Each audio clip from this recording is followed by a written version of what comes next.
Drug Administration gave 100% full approval for the Pfizer vaccination.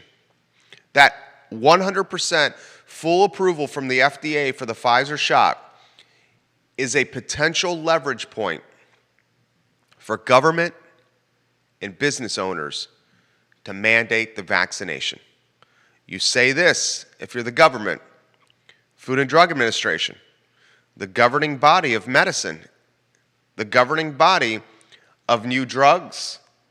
They gave full green light approval for Pfizer. Because they've given full green light approval for Pfizer, we're now going to mandate that you get injected with this vaccination. You heard it here first. It's going to happen. And speaking of mandates, listen to what Delta Airlines is doing.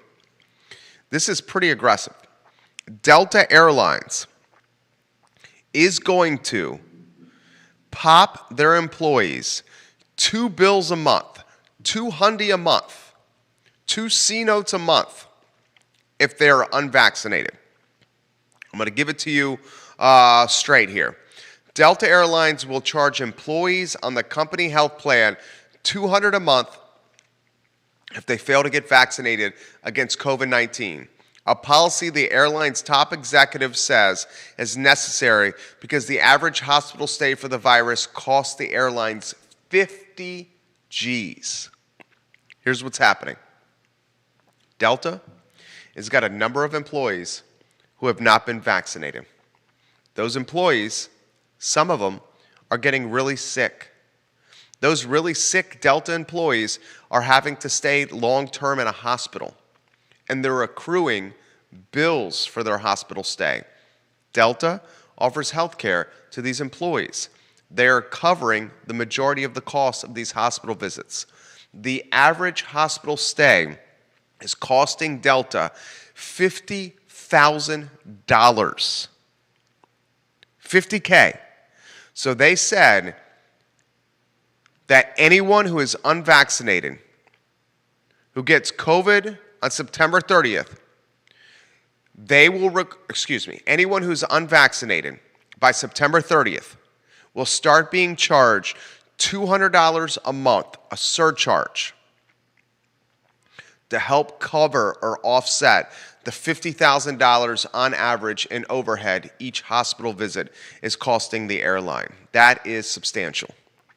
You now have Delta Airlines, UVA Health, Centera Medicine.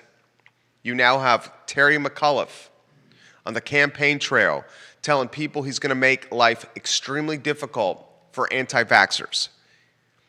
The snowball is getting bigger, it's gaining momentum and steam, and it's going downhill very fast. It reminds me of Christmas vacation.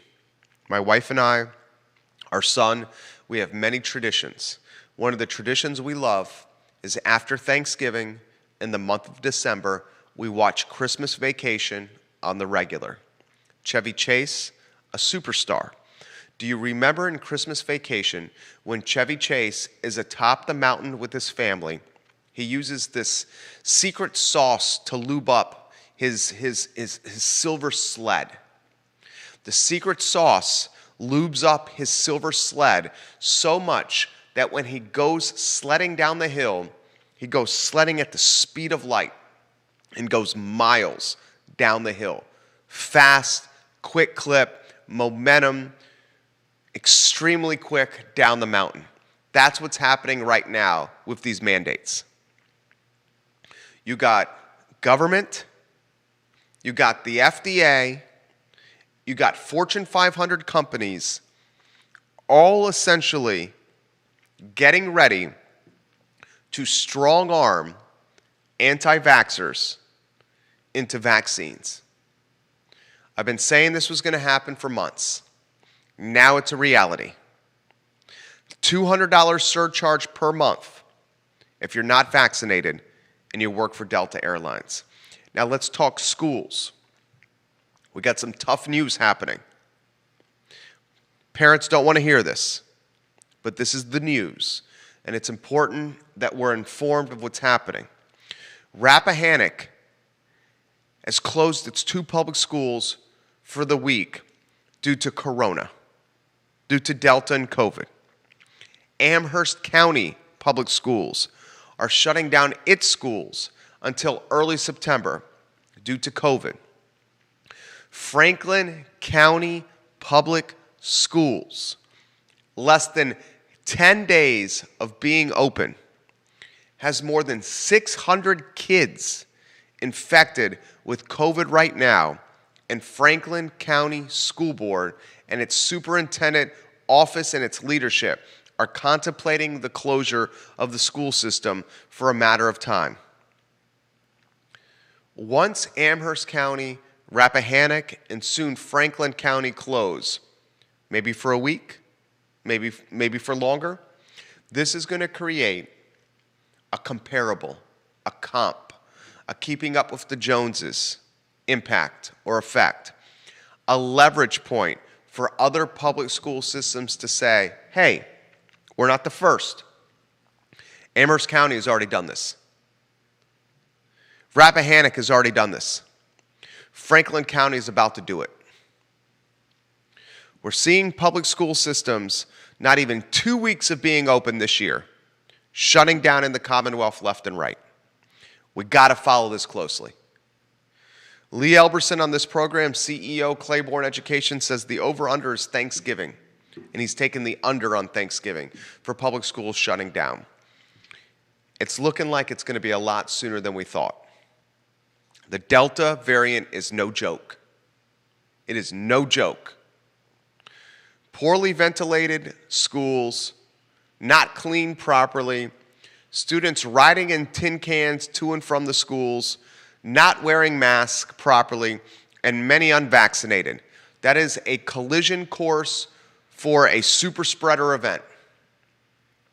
That is a collision course for a super spreader event that is right before our eyes, that we're dealing with right now. 600 plus kids in the Franklin County school system in southwestern Virginia currently quarantined and infected with the Delta variant. Ay mi madre. All right, let's get off COVID. Let's talk some positive news. Still to come on today's show, Laura Fonner's new restaurant. We will analyze Siren. It's opening in the Shabine spot early October, according to multiple media reports. Fonner has got tremendous skills in the kitchen. Okay? We'll analyze her restaurant. We will talk about a restaurant on the downtown mall that is currently for sale through Stu Rifkin of Rifkin and Associates, a fantastic business broker. Mas Tapas, the Belmont staple, closed for the week because one of the team members got COVID. We'll talk all these topics, including why we cannot track Albemarle County or Charlottesville City or school buses in general on our iPhones. I can legitimately track when tennis shoes are coming in the mail. I can legitimately track when my groceries are being delivered. I can legitimately track when something nice is coming in the mail that I purchased for my wife. Yet we're unable to track on our phones our kids riding school buses and whether they got to school safely or not. Does that make any sense to you? Does not to me. All those topics and more. Before we do that, Judah, I'd like to hear from Miss Virginia Tatum Shepard. She was on Today y Mañana this morning on the I Love Seville Network, presented by Emergent Financial Services. Today y Mañana is a dynamite show. Alex Erpy, the closer, Xavier Yerpy, they do a hell of a job. Nicholas Erpy behind the scenes, a hell of a job. They had Tatum Shepard, Miss Virginia, in that chair right there. Judah, you have that sound ready to go? Yeah. Let me hear it in 3, in 2, and in 1. Definitely. So I'll be competing at Miss America in December in Connecticut at the Mohegan Sun, and that is more opportunity for scholarship. Once again, Miss America wins usually $50,000 in scholarship.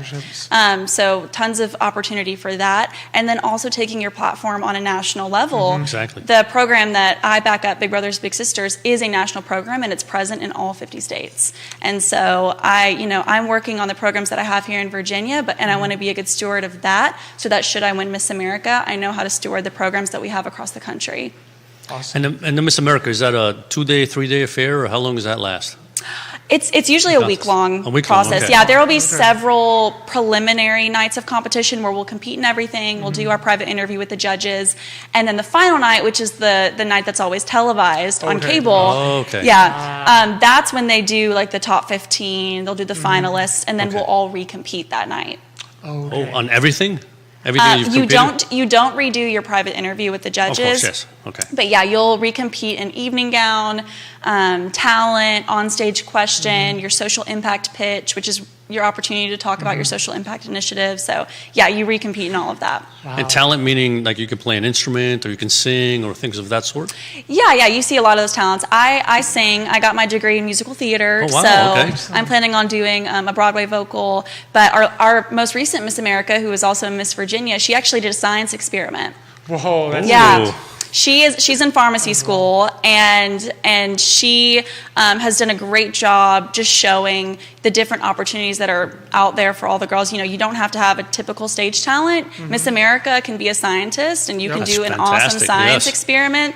And she executed it, and it was super out of the box, but she really like broke barriers with that, and I'm so proud to call her my sister. So you see a wide variety of talents, from a science experiment to opera to tap dancing, playing an instrument, all kinds. That's great. I can't Yeah. imagine really going up stage and doing a science, right? Yeah. No sense like It was a lot of this is supposed to happen. it was a but- lot of chemicals, and they had to be super careful. How about Tatum Shepard, boys and girls? Miss Virginia on the I Love Seville Network, thanks to the ERPI men of Emergent Financial Services, a trusted name in the game. Emergent Financial Services will help you grow your wealth.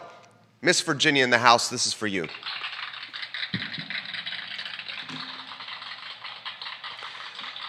All right, Stu Rifkin, the talented business broker. Stu Rifkin, a man about town who's currently spending some time in Maine. Stu Rifkin, a hell of a golfer, a well-connected guy, a dude who knows business like the Pope knows holy water, and frankly, a guy I like to see in Charlottesville, in Keswick, in Albemarle, online, anywhere. Love Stu Rifkin.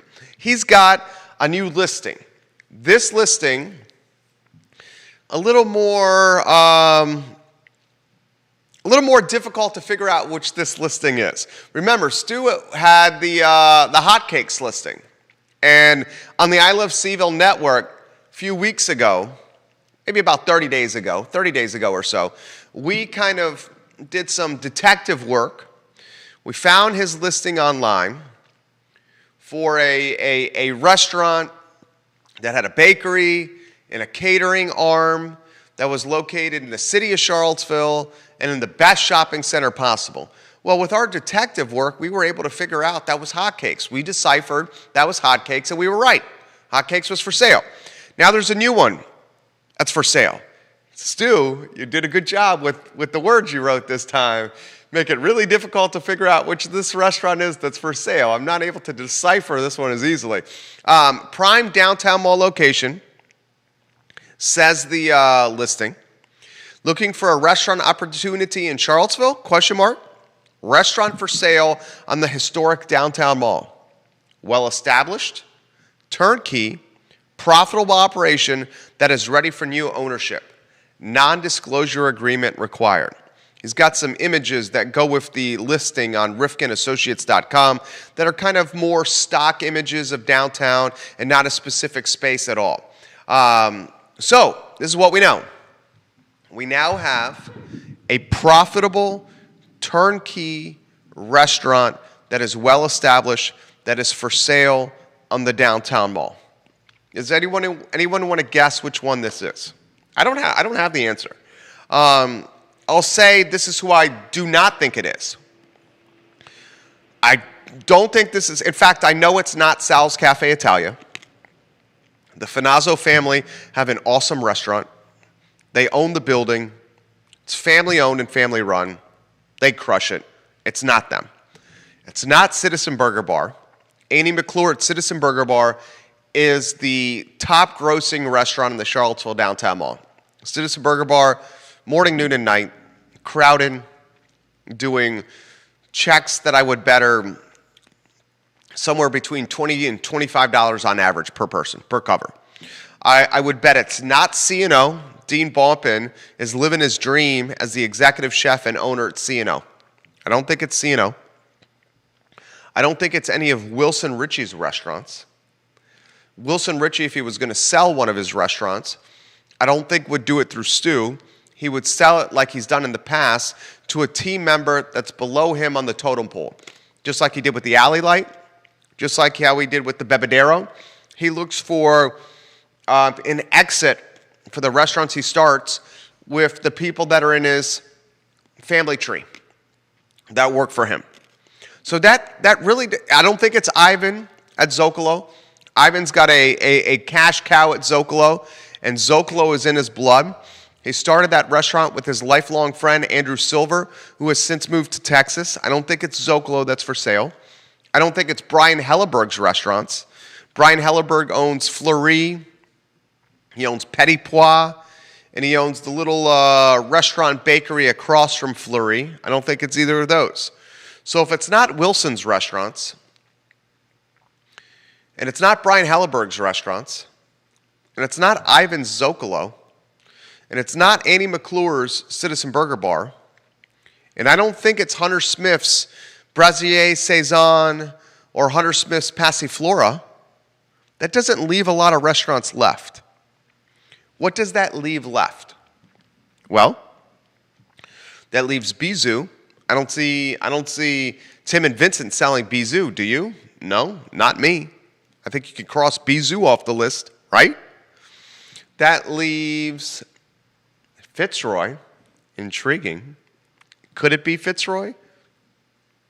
I think you put that in the maybe column. Could that be a reference to Fellini's? I don't think it's a reference to Fellini's, because Fellini's has been shut down and Fellini's has not been profitable in some time.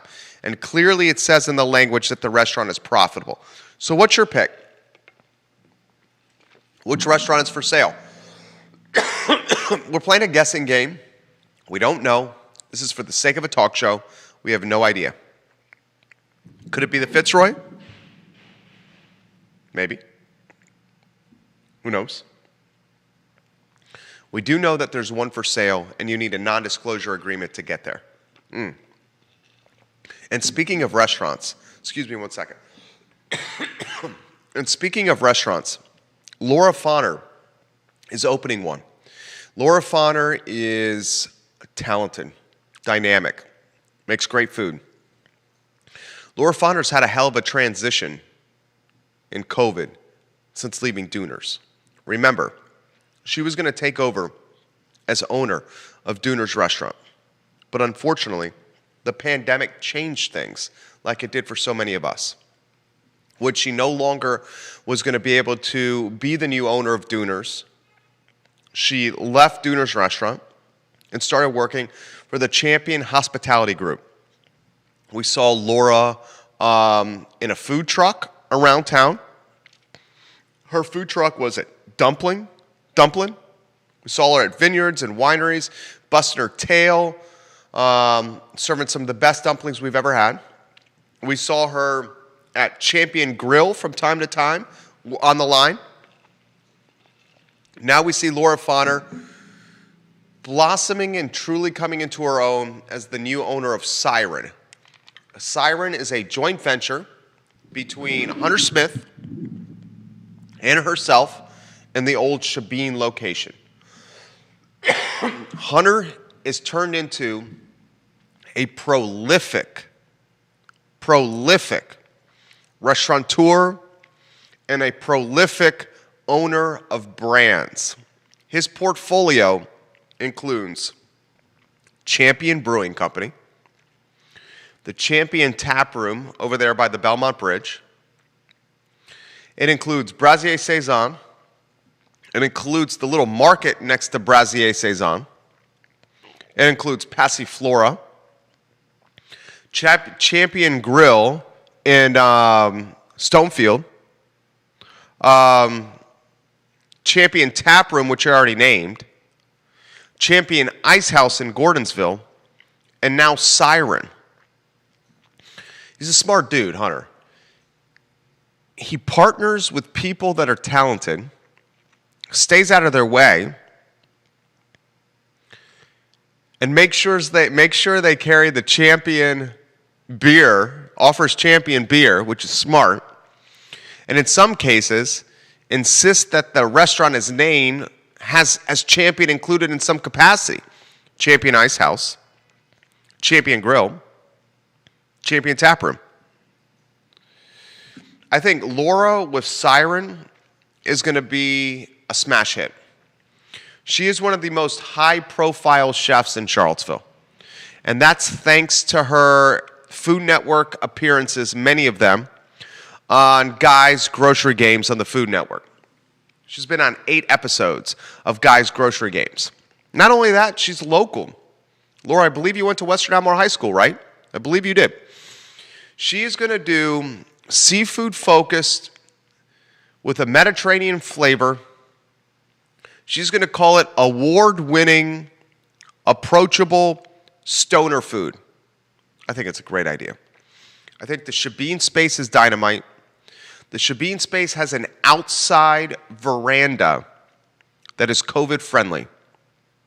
Outside seating, covered veranda, fans, outside bar, fans to circulate the air. The veranda almost has like windows built into it. Walter Slosky did a hell of a job building that veranda. It's got an inside bar. It's got a large dining room. It's got parking in front of the restaurant. It's downtown without the misperception of having no parking. And it has parking. Okay? I think this location is as good a restaurant location as you're going to find in the city of Charlottesville. Plenty of outside seating. Plenty of seats in general. 2 bars. Large dining room. Parking right in front of the restaurant. Large parking lot in front of the restaurant.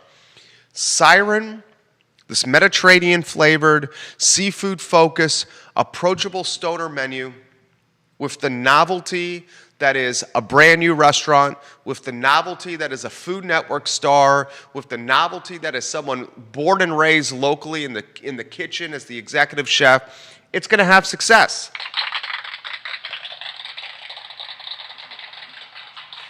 The only thing I'm worried about, just like the only thing I'm worried about with my kid, my wife, my businesses, the community, the county, Central Virginia, the city, is Delta. It's COVID.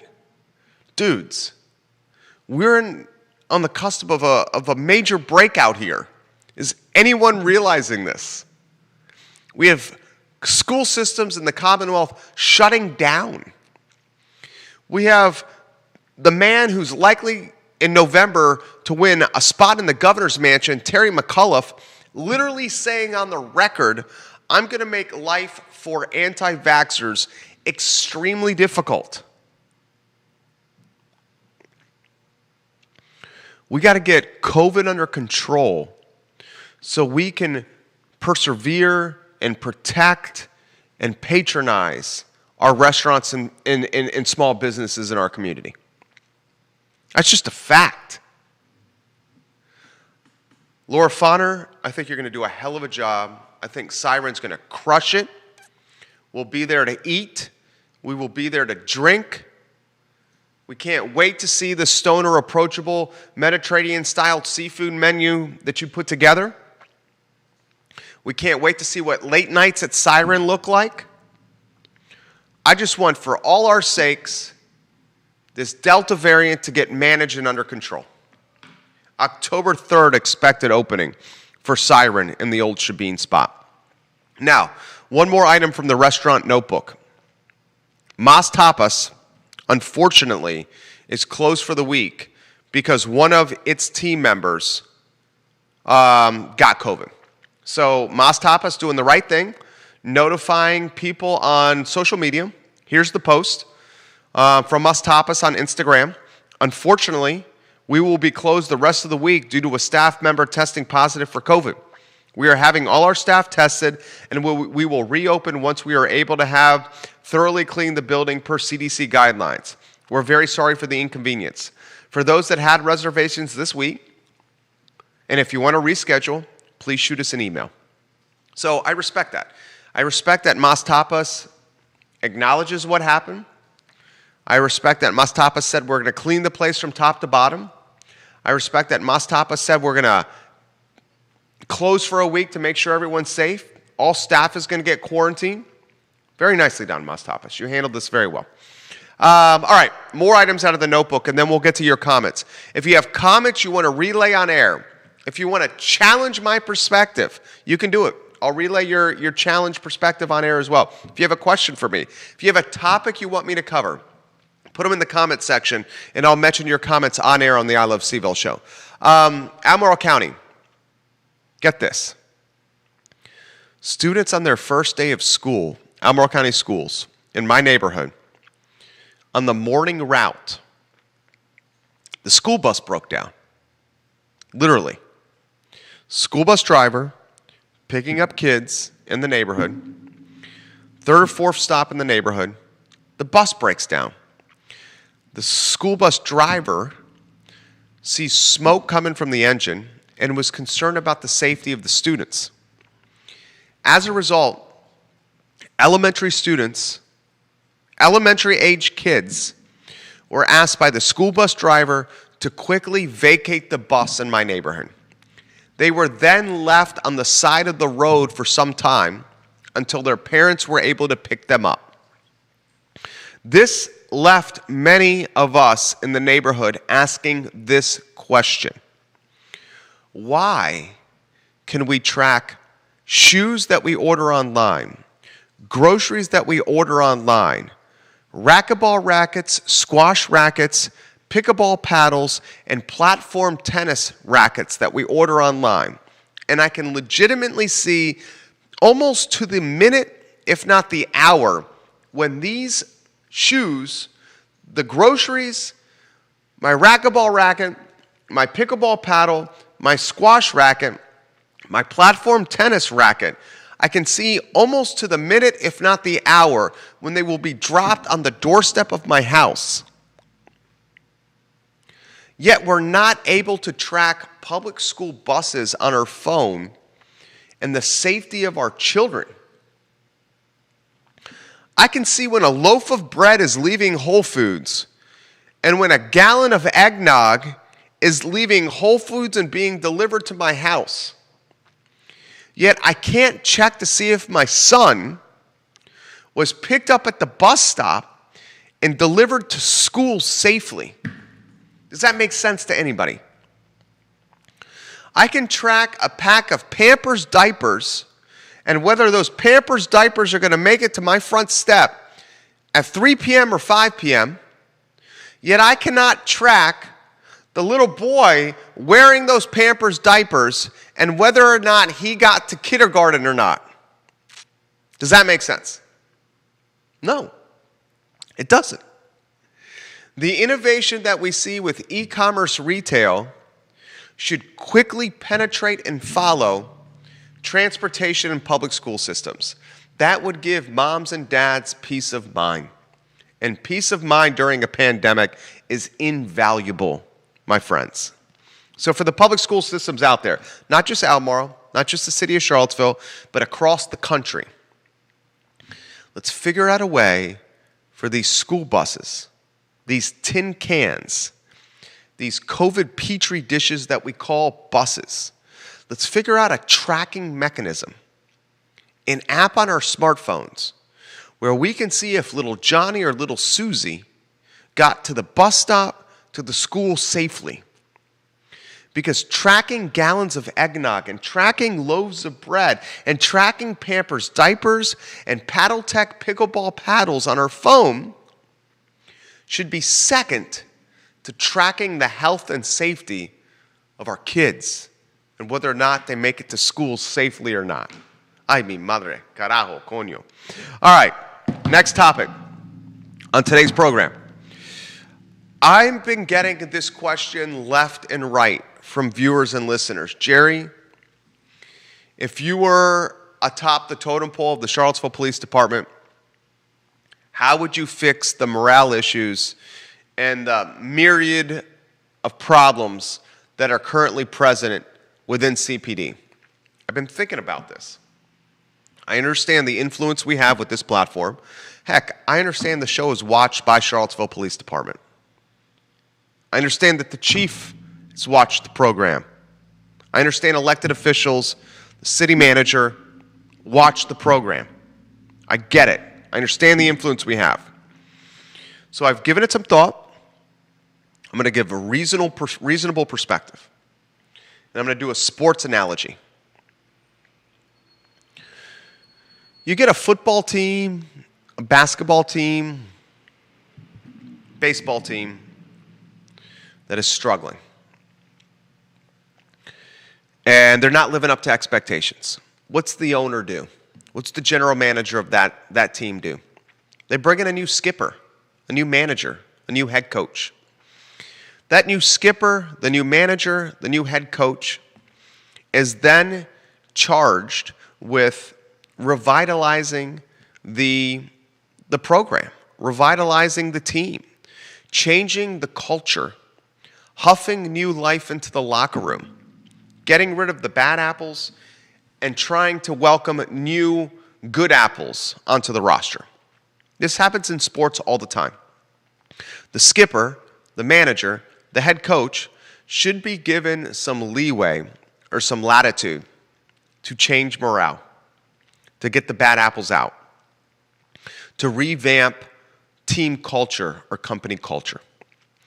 But after a few years, after a handful of years, if there's still underperformance, if there's still bad apples, if there's still morale issues, where does the buck stop? Where's the finger pointed? Who falls on the sword? The skipper, the manager, the head coach. Now here's the question. Chief Brackney, she took over a police department that was very much in purgatory. Okay? Fresh off of August 12th, 2017, fresh off of Al Thomas, former chief, Charlottesville Police, being on the job for a New York minute, fresh off Tim Longo, who was a giant in the field, a legacy that still can be felt in the CPD and City Hall today, Tim Longo's legacy. Not an easy job to take over. Charlottesville City was searching for its identity. Charlottesville citizens were challenging the police department and continue to do so. Charlottesville citizens want clarity on the $19 million yearly budget. Charlottesville citizens, many of them, want new police tactics. They don't want police officers coming to domestics or drunken publics. Instead, many citizens in Charlottesville want counselors or therapists to help intervene for drug issues, for domestic dispute issues, for public intoxication issues. We're in this era, 2021, where much of the tax-paying population wants to completely change policing forever. And then we're in this era in 2021 where much of the taxpayer population wants policing to stay the same. We're still fresh on the heels of the murder of George Floyd in Minneapolis. Chief Brackney has no easy task in front of her. No easy task. But that's why she's in the CEO seat. That's why she's the police chief. Because it's up to her. She's been entrusted to be able to have the mental makeup, the physical makeup, the experience makeup to manage and handle all these circumstances, all this collision of different factors that make the job difficult. And she's been on the job a handful of years now. So when 60% plus of the department says we're uncertain about leadership or there are morale issues within the CPD, you got to raise the antennas and say, hey, what's going on here? If you were in the National Football League and a head coach, 2 years, 3 years on the job, still has serious morale in the locker room and doesn't have teammates or doesn't have players that are inspired by the head coach, that head coach eventually is going to be on the hot seat. We know that happens. I'm not saying Brackney deserves to be on the hot seat now, but eventually you got to timestamp it. And eventually you got to say, hey, rank and file does not feel inspired by leadership. What's going on here? What's going on here? Happens in sports, happens in business, should happen in police. Now I'm going to make a bold prediction here. In early November, 2 seats on Charlottesville City Council will be filled. Juan Diego Wade, Brian Pinkston, Nakia Walker, Yaz Washington running for 2 empty seats. Heather Hill not running again. Nakia Walker, the mayor, the incumbent, running again. If I was a gambling man, and I am a gambling man, I'm an entrepreneur, I also enjoy poker and sports betting, I would say Juan Diego Wade and Nakia Walker likely get the 2 open seats on council.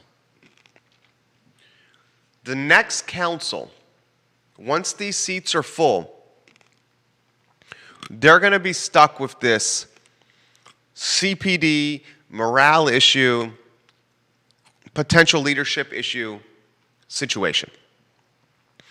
The next council is going to manage this problem, the upzoning situation that we have going on, where we're trying to add more density to the city. Elections matter. Neil Williamson, Free Enterprise Forum, taught us that. Elections matter. And the elections that matter the most, that have the greatest impact on our lives, are the local ones. The local ones. So remember that when you cast your ballot, when you cast your vote in early November for Charlottesville City Council. All right, a couple topics left, then I'll get to your comments. Put the comments in the feed. Put the comments in the feed, and I will relay them on air. How about the best beach destinations for investors? So the Nomad Beach Index ranks the best destinations for investors that are seeking a little more sun and a lot less taxes. So these beach destinations are places investors would buy a home for R&R and for tax haven relief. Here are the top 10. This is from the Nomad Beach Index. You can find this article on CNBC as we speak. Number 1, and it should be no surprise, the Cayman Islands. If you're looking for R&R, beautiful sand, beautiful food, beautiful water, beautiful women, beautiful men, relax, recover, Cayman Islands is number 1. Cayman Islands offers the best tax haven of any beach destination according to the Nomad Beach Index. Antigua and Barbuda are number 2. The Bahamas 3, Montenegro 4, Algarve in Portugal 5, Cozumel, Mexico 6. Some of these I can't say. I'm not the most well-traveled individual. I should be, but I work my ass off. My wife wants us to be more well-traveled. And we will eventually, honey. You know I love what I do. 7, Langkawi, Malaysia. 8, Dominica, St. Lucia. 9, Grenada. And 10, Puerto Rico. If you're looking to shelter some money and you don't want to pay Uncle Sam and you want to see some ladies in bikinis, eat some beautiful food, some delicious food, have some good spirits, Cayman Islands. No question about it. How many times have we watched a movie? I'm thinking of The Firm right now. Remember The Firm with Tom Cruise and Gene Hackman? That was a hell of a movie, The Firm. We should watch The Firm again. If you haven't seen The Firm recently, watch it again. I saw it a couple weeks ago. It was damn good. Tom Cruise and Gene Hackman go to the Cayman Islands to work with a client. When you think movies and you think sheltering tax money and doing something illegal and to try to keep that money from the illegal activity under radar, you go to a bank in the Cayman Islands. That's number one. High net worth individual that's trying to buy a beach investment property, Cayman Islands, number one. I'll include the link for the top 10 because I butchered the pronunciation of most of these cities, municipalities, and areas. I'll include that link in the package on iloveseville.com for this story. One other topic, and then I get to your comments. Put the comments in the feed now. Comments in the feed now, and we will relay your comments on air. Keith Smith sent me this topic. And make sure you turn into Real Talk tomorrow at 10:15 a.m. Real Talk tomorrow at 10:15 a.m. Guys, there is now a mortgage lender called Neat Capital. The company is based in Colorado. Neat, N-E-A-T Capital, is offering vaccinated individuals a $500 discount on closing costs on both purchases and refi applications. Borrowers can present a digital or electronic picture of their vaccination record to qualify.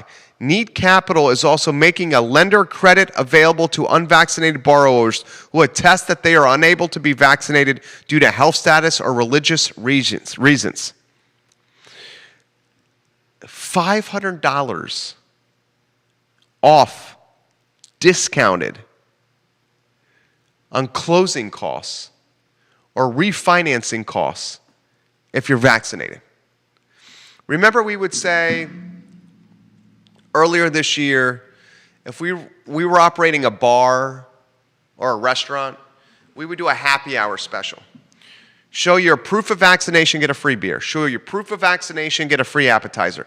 Proof of vaccination, get you something at a restaurant. Well, Neat Capital, the mortgage lender's taking it a step further. You show Neat Capital proof of vaccination, they give you $500 off closing costs. 5 bills off closing costs.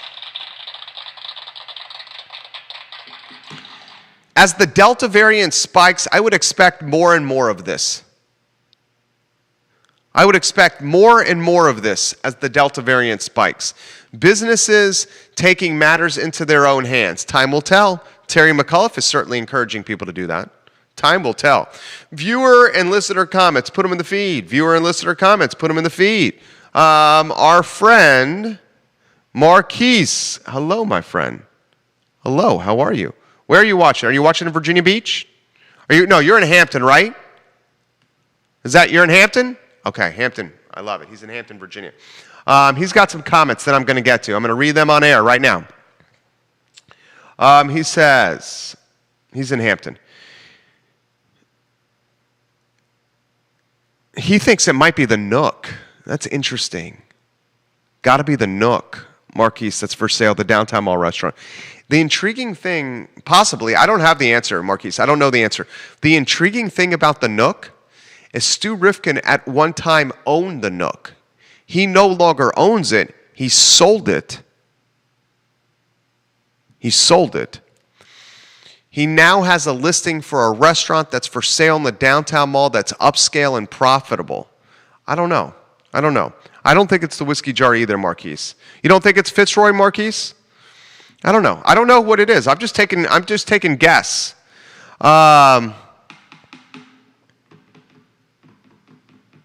You're not a fan of the CPD, Marquise? I can't read all these comments here, sir. We miss you too. We miss you too in Charlottesville. He's in Hampton. We miss you too, buddy. Scott Aaronworth says he loves the Fitzroy. He's watching in Virginia Beach. Scott, what do you think is the restaurant that Stu Rifkin has for sale? What's your take? What's your guess? And he also says, give Chef Fonner a shout out. I did. I think Chef Fonner is going to crush it with Siren as long as we manage the Delta variant appropriately. As long as we manage the Delta variant appropriately.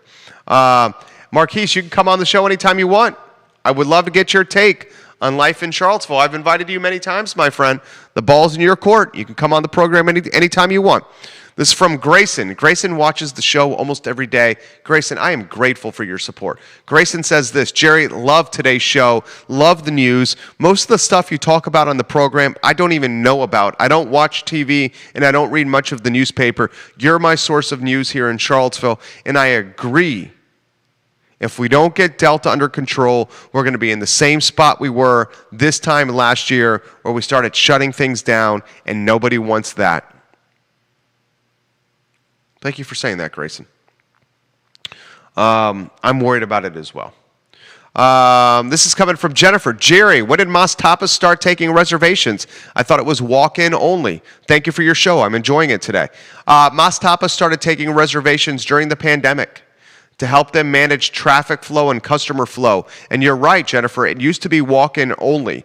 Remember, before the pandemic, you'd go to Mas Tapas, and there would be this bottleneck of customers waiting at the door, and we would all be eyeing people as they were eating their bacon-wrapped dates or their bocadillos or their tomatoes asados or their sangria, and we all would be cramped at the door. Now reservations to try to help manage traffic flow and customer flow at the Tapas restaurant that made Belmont. I mean, the first date, no, it wasn't the first date, was it, sweetheart? I think the second or third date I ever took my now wife on was at Mas Tapas. The first date was a double date at Three Penny Cafe, which is now Little Star Restaurant. The second date, I got a Cameron limousine stretch limo, invited my girlfriend, wife now, she was my girlfriend at the time, wife now, and our friends to do a vineyard winery tour. That was fun. The third date, was it the third date? Was Mas Tapas. I can't think of, if you're trying to make an impression on a significant other, Mas Tapas makes an impression. It is damn good. It is absolutely fantastic. They're closed for the week.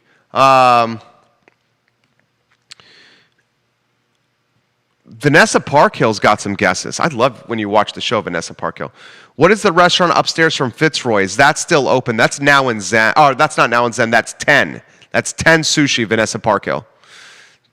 I don't think it's Hamilton's because Vanessa Parkhill also asked if it was Hamilton's. I don't think it's Hamilton's because Bill and Kate Hamilton so committed to that restaurant. Bill and Kate Hamilton's son, in a lot of ways, was raised in that restaurant. And that restaurant does well. I don't know which restaurant is for sale, but Vanessa Parkhill is coming with some great guests. She suggests maybe it's 10 atop the Fitzroy. Marquise Johnson says, Vanessa Parkhill, you're coming with some nice guesses here. And I agree, Marquise. She really is coming with some nice guesses right there. So I'll try to get to the bottom of it. Scott Aaronworth says Tavla now takes reservations. And that's smart of Tavla to take reservations, right? Because it's not a large spot. It needs to take reservations to try to accommodate the many people that are trying to eat there. Jamie Turner, he says, the king and mayor of Gordonsville, the king and mayor of Orange County, Woodbury Forest is one of its finest alumni. Jamie Turner says, seeing quite a bit of restaurants for sale. Sad to see the impact the past year has had on the industry. Great show today, Jerry. Thank you. And then he says, Jerry pulling out the limo early. I have to steal that one. Jamie Turner, you can pull that off, my friend. You got the suave and the debonair and the cool as the other side of the pillow.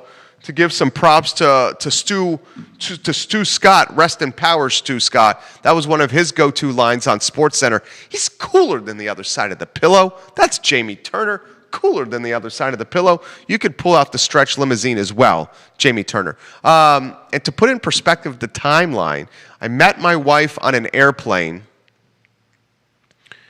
July 10th. I was flying back from a week of business in New Providence, New Jersey. Judah was there. Judah, remember? Judah was there. We're flying out of LaGuardia Airport.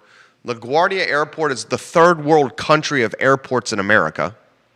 We're in a terminal in a terminal that is poorly marked, poorly lit, does not have a bar for us to pass the time. The folks that were working the gate offer no updates on the delay we were having. It's a massive delay. There was a lady that was dressed to the nines. I'll get to her in a matter of moments. She was dressed to go out as soon as the plane landed at Cho. I see her storming around the terminal, around the gate. She has a limited time in Charlottesville where she's visiting her best friend and her best friend's husband. As soon as the plane landed, they were going to go vineyard hopping. That's why she was dressed to the nines. After a week of doing business in New Jersey and wearing a button-down shirt and slacks and a jacket, I was dressed comfortably. In fact, I was dressed so comfortably I was wearing a tank top, camo cargo shorts, and rainbow sandals. I see this beautiful lady, this beautiful lass, storming around the terminal, asking for updates, saying, look, I'm only in town for 36 hours. If you delay this plane 2 to 3 hours, that really cuts into what we can do in Charlottesville on this visit to my best friend to see her and her husband. I was empathetic, and I felt empathy for her. We all have been on a vacation, perhaps, where travel limits the quality time we get to spend on that vacation. So finally, we get on a plane, LaGuardia, straight to Charlottesville. And while on this plane, I see the beautiful lady storming around the terminal, and I noticed the seat next to her was empty. Well, I'm sitting in the back of the plane, and I'm like, well, the seat next to her is empty. Why don't I go from the back of the plane and sit next to her? It's not like she can leave. We're in a tin can in the air, flying from LaGuardia to Charlottesville. So I do that. I sit next to her, start talking her up, try to bring my best charming A game. The A game worked. Was able to get her phone number before she left the plane. She actually texted me before I texted her that evening. You know you did, sweetheart. She texted me about an hour after we got off the plane. She said, I'm over at the Whiskey Jar with my best friend and her husband. Come visit us. I go visit her at the Whiskey Jar. We get to talking. Do you ever have those moments with your significant other, especially early in the honeymoon period, falling in love with somebody, where you're having this conversation with the person and everything else around you, it's like it doesn't even exist? We're in a super crowded bar at the Whiskey Jar. Super crowded. This is in 2015. And no one else actually existed in the bar. We heard no other noise. We weren't even cramped by the crowd. All we had was this captivating conversation. That's how that moment was at the Whiskey Jar. That night, we kiss outside the Whiskey Jar in front of the downtown grill. First kiss. The next day, we do a double date. Her best friend's husband, me and my wife at Three Penny Cafe. We kiss again after the date at Three Penny Cafe. She hops a plane on Sunday. That was Saturday night, Three Penny Cafe. She hops a plane on Sunday at a Cho, flies back to Blackstone, where she's working a 6-figure job as an analyst at a hedge fund. We text from July. We met on July 10th. We text nonstop. She says, you know what? I'm going to give this guy a trial weekend. The first weekend in August, we met July 10th on an airplane. First weekend in August, she comes down again. This time not to see her best friend. This time not to go vineyard hopping with her best friend and her best friend's husband, but only to spend the weekend with me. This is the first weekend of August. We spend the weekend together. It's absolutely magical. Scott Aaronworth, we go to all the fantastic restaurants you love to go. And we decide after that travel weekend together that she is going to quit her six-figure plus job at Blackstone in the Big Apple,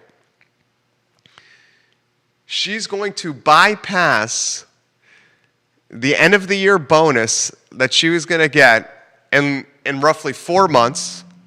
It was probably close to $30,000. That's the kind of bonuses the hedge funds offer. And she was going to leave everything, her friends, and move everything down to Charlottesville to come live with me. From the first weekend in August, the trial weekend, to August 29th, when she moved in with me, she mailed via UPS a box to me a day with her possessions and her things. Every day when I got home from work in August of 2015, there was a box sitting on my front deck that had her valuable possessions in it that I would pick up and take into the house. She says goodbye to her friends and family, puts in her notice at Blackstone, hops an Amtrak train with one suitcase and a bottle of champagne, and on August 29th, I pick her up at the West Main Street location. She gets in the car, we go home, and we're engaged the following March. Today, we have a phenomenal son who's 3 and change, that is the absolute light of our world. You know, it's funny. You don't realize you're missing a part of your heart until you have a son or daughter. I'm not saying it's easy. In fact, when my friends who are now having kids or pregnant say, what's it like to be a parent? I say this to them. Parenthood is and I'm no pro. I'm a rookie when it comes to being a parent. My kid is 3 and change, okay? We only have 1. Folks watching, you guys are Hall of Famers compared to us. We have 3 years and change of experience. But when my friends ask, what's it like being a parent? I say this. Parenthood is the best, hardest thing ever. The longest, shortest thing ever. The days feel like years, but the years feel like days. When he's driving you crazy and you think you can't take any more, he'll giggle or say something funny or give you a hug or nuzzle in your arms and you forget about the frustration. And then I also make sure to emphasize, for the sake of calming down the expecting parents, I say this. You know what? Crackheads and cavemen have successfully raised children. Crackheads and cavemen have successfully raised children. You are neither, so you're going to be a hell of a parent. But get ready. It's the best, hardest thing ever and the longest, shortest thing ever.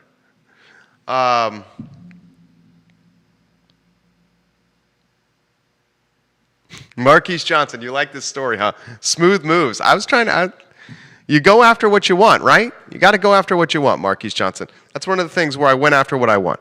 All right, so that's the program, guys. Tomorrow, Real Talk, 10:15 a.m. Tomorrow, I Love Seville show, 12:30 p.m. So much news in today's broadcast. I'm grateful for you watching the program. Thank you, Jamie Turner. I'm grateful for you guys watching the show. We're back in the saddle mañana at 10:15 a.m., bringing the best of Charlottesville, Virginia to you. We encourage you to follow us on Instagram. We have the 3rd largest Instagram following in the community, behind UVA and the city of Charlottesville.